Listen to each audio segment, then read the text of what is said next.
Hi guys! Here we go again! Maaga nga pala kaming nagising today kasi meron kaming importanteng activity na sasamahan. Papunta nga kami sa dagat and look at the sunrise. It's so beautiful. Kasama ko nga pala yung mga pinsan ko. May dala-dala pa silang mga kape dahil 6 AM pa lang yan. And papunta nga pala kami ngayon sa guardhouse ng Bantay Dagat to check and see yung mga baby sea turtles.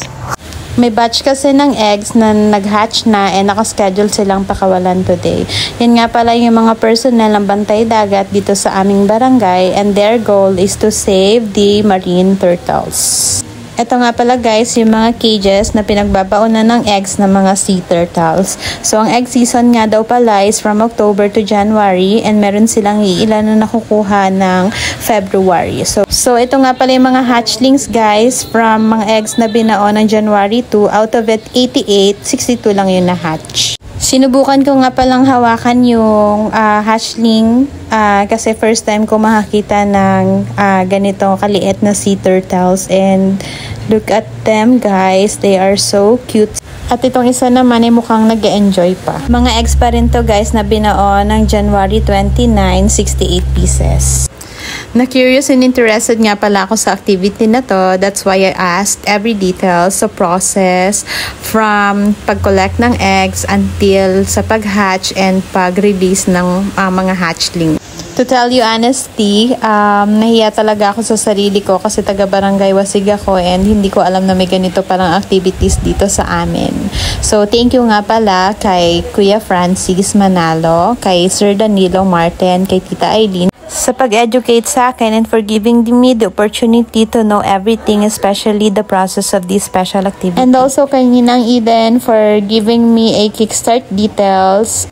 At dahil shinare ni Kuya Francis yung mga records nila and sample pictures, ito yung mga nakita ko. So, ito pala yung sample ng mga eggs na nakukuha nila guys. Isang batch nga pala ng eggs guys, nakakakuha sila ng more than 50 to 117. Hindi natuloy yung releasing ng hatchlings ngayon dahil may namumukot at baka mahuli lang din sila sa lambat. So, kaya i-resked mamayang afternoon and pauwi na nga kami. Ayan nga pala yung mga binilad na mga dilis.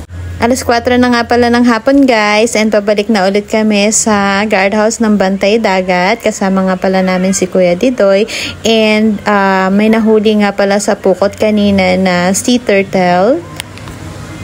Ayan, ready na nga pala for releasing yung mga hatchlings guys. Nakabukod na sila and ita-transfer na natin sa puting batya para sa releasing mamaya. 66 pieces nga pala in total yan. And dumating na nga yung mga taga-DENR para lagyan ng tag itong malaking sea turtle and before pakawalan sa dagat. Lumalakas nga itong ating sea turtle kaya hirap si Kuya sa paghuli. And na-corner na nga siya guys. And ganito po pala yung paglagay ng tag sa mga sea turtles before sila pakawalan sa dagat. Ayan, may picture taking pa nga siya for the records. Binuhat na nga siya ni Kuya Didoy para pakawalan and makabalik na siya sa kanyang tahanan. Yan. Pakiantay lang guys dahil pag na-meet naman niya na yung alon, madali na lang para sa kanya. Matapos nga nating pakawalan yung malaking sea turtle, hato naman tayo. Pinapakawalan yung mga hatchling para magkaroon na sila ng family reunion sa ocean. Dahil Sea Turtle Sanctuary ang aming barangay, during egg season, umaakyat ang mga pawikan sa dalampasigan para mangitlog, usually at night, and nakikita lang ng mga Bantay Dagat kapag meron ng umbok and may markings ng mga lakaran nila.